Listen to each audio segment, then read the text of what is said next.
So, tip number 1. Lagi niyong tatandaan na partner kayo sa lahat ng bagay. Dapat ang lahat ay pinagtutulungan ninyo, pinagsasamahan ninyo, at pinag-uusapan ninyo kahit mahirap man yan o masaya.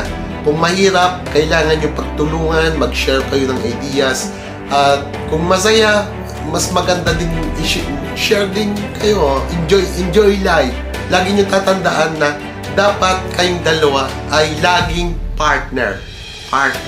Ibig sabihin, magkatulong. Ibig sabihin, hindi isa lang ang gumagawa.